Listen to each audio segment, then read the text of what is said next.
Hello guys, today the video is going to be a little bit different. We're not talking about watches today. This is my Casio GB5600 watch on a combi. Watch check, nevertheless. But yeah, here today we're going to talk about audio device. And since we're on the subject of audio, we're going to test my new microphone once again. I got a new microphone from AliExpress for my phone again. One of those that is plugged not into the USB but into the headphone jack. And I believe that what is going on here? What? We got technical difficulties, guys. Some light issues, but whatever. I'm not sure. We don't really need the additional lighting here, I think. So, audio video about audio that's gonna be a little bit darker, I guess. Anyways, as you can see, this is the Fiio E10k. This is a couple of years old model of Fiio headphone amp and also DAC. It says right here USB, DAC, headphone amp. Very briefly, I'm gonna explain what those things mean. This is a USB device that you connect to your USB of your laptop or your computer, personal computer. It has a micro USB here, and what it's gonna do for you, it is going to output coaxial out here from, if you want it. This is also digital. Line out, this is a 2-volt analog audio signal to plug it into your amplifier. So DAC means digital to analog converter, converting the digital sound of your computer to analog one that feeds directly into an amplifier. And mostly what I use this for, headphones. It has headphone amplifier. Ignore this feature, bass boost, nobody needs this. Artificially boosts bass and whatever. And off or on, and volume up and down. Here's some text and stuff on the bottom side. And you might be wondering, well, okay, we know this. We might have seen this. It's an old model. They got a new one, which is the E3, I guess. It's the new one. Let me tell you why you need to look into this one. This one costs 69 euros on Amazon, Amazon DE, the German one. The new Fiio amplifier costs 99 euros. That's a 30 euro difference. And sorry for the shakiness. I've read many places that the newer model sounds better than this, is better, but if you want a small, like, not small, but if you want a really big improvement of your sound in your headphones, and you don't want to spend a ton of money, this is the device for you. If you are not aware why you might need one of these, let me make you a believer in this thing. Most of the modern computers, most of any computers, but weirdly enough, the newer the computers, they seem to have some crazy audio specifications, but the sound itself is really not that good. That said is because the newer audio chips on the computers are always integrated into the motherboard. There are ton of other electrical stuff there. There's no proper insulation. I mean, from the internal electrical how do you call those, interferences in the computer case, and this pretty much messes up a lot with the audio, especially with the chips that convert the digital sound to analog, or basically meaning converting to 0 to 1s to some kind of a pretty much audio sound that we hear, because we're hearing analog stuff, and amplifiers feed this analog thing and amplify it further so you can listen through your speakers or through your headphones or whatever. Secondly, this thing is let me just get that. This is the how we call it, a manual for this device. Here it says that it's suitable for headphones from 16 ohms to 150 ohms. First, briefly, let me tell you that ohms, this is a resistance. Every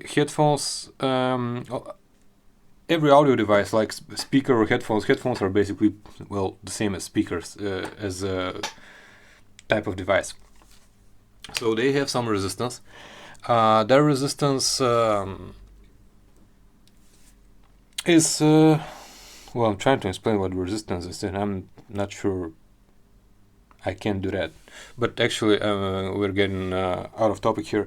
The resistance is, well, basically how hard are those speakers to drive. The higher the resistance, the more power you need to accomplish the same volume levels. This is basically it. If you have any proper headphones that are, I should say, it says 16 ohms, but let's ignore this. If you have headphones, 16 ohm headphones are headphones that will be probably easily powered through even through your phone or every laptop or whatever. They don't need amplification most of the time. You can also overdrive them with this thing, which is not going to be great. But if you have any decent headphones that are 32 ohms or more, let's agree that, hence they say here max 150 ohms, let's say around 100-ish, because 150 is going to be probably too high of a resistance for this little thing to handle and won't be able to drive 150 ohm headphones loud enough for most people. So you're gaining two things. You're gaining more power out of a device of this, and you're moving the digital to audio conversion out of your PC. You have your USB cable. This is a micro USB cable. This is the one that came with the device. Nothing fancy, just really basic cable, and I put this thing on it. This is a ferrite core filter. I'm not sure it does anything. Nobody can pretty much tell it, because especially on the USB cable, this is a digital signal coming through here. But I do believe there was some difference in the sound, and I believe it made it a little bit clearer, because this is one of those devices that carries the sound through the USB and also carries the power, because this little device is powered by USB. So that ferrite core, I believe it sounds a little bit better. I'm not sure, but one thing I'm not sure, it cannot make the sound like worse and hurt it in any way. So absolutely no harm in keeping it there. Anyways, back to the topic. If you have any type of decent headphones, I'm 99% sure that you're gonna benefit of this thing quality-wise, because you might be thinking that, oh, but I don't need more power, I don't listen to music that loud. And that is correct. I also don't listen to music too loud, but this thing is powerful enough for you to, let's say that around 1 it's barely audible, around 2.5 is kind of a good loudness, 3.5, 4, it's really loud. Most of the time you're gonna spend your listening time around 2. Audio devices is, well, this, I believe this actually translates about most of the things. Imagine it that way. If you have amplifier and speakers at home that are really underpowered, and to listen at a reasonable volume, you gotta really push the amplifier. There is a good chance that it might not sound that good if it's like constantly at 90% of what it can do. If you have an amplifier that can get you the reasonable listening volume that you want to achieve, but you only need to raise the volume to like 20-30%.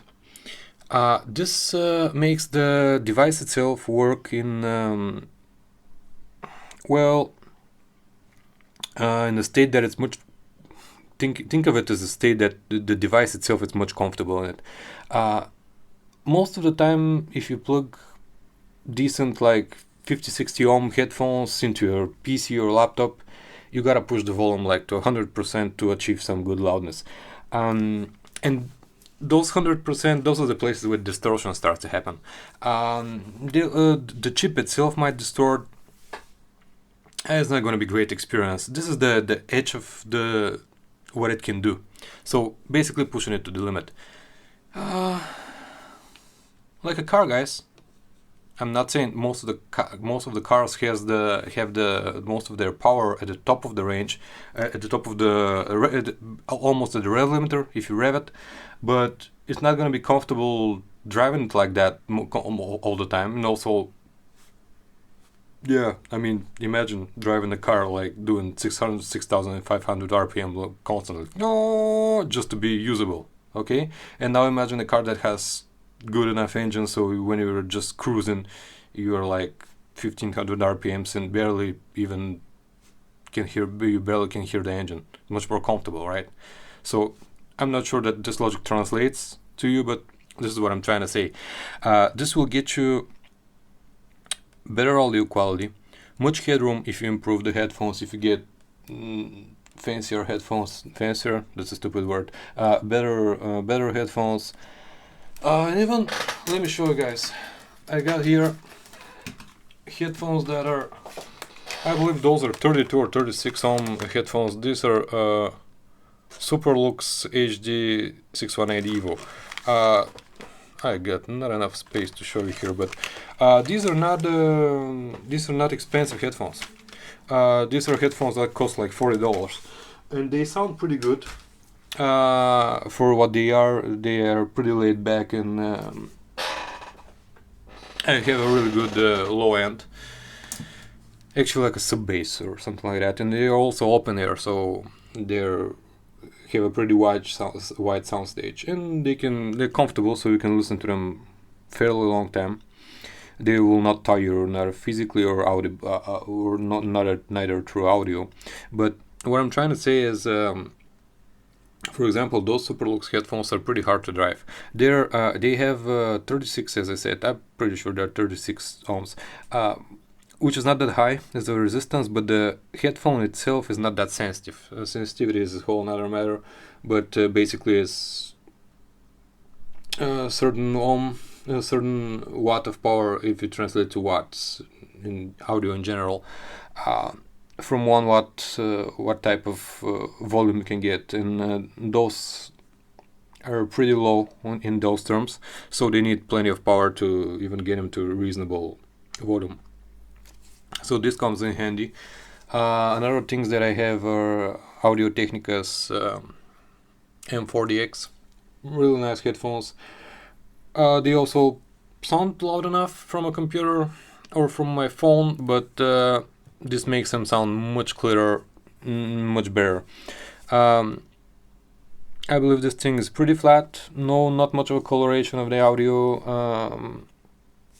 Well, you can always click the bass feature if you want it, but yeah. And also this is a gain switch if you're using some of the headphones with that 100 ohms or more. You're probably gonna need to use this high gain mode. But yeah, mostly what I'm trying to say is, guys, these things are still available. If you have decent headphones, and if you use your headphones a lot in a computer, on a computer or laptop, invest in one of these. It's gonna make your sound much better, much clearer, and if you want it, it's gonna be louder, and also it's gonna open to you new opportunities if you wanna upgrade your headphones to some headphones that have higher resistance or lower sensitivity. 100-ish ohm headphones will not sound great off of a computer. They will be audible, but I can guarantee you 100% that is not going to be the best headphones to drive from a computer. And yeah, so this is, guys, hope this video has been informative. Sorry for the light, something messed up here, but anyways. And yeah, and hope this sounds a little better, because I think this mic is pretty nice. And yeah, that's it for now, guys. Thank you for watching. Bye.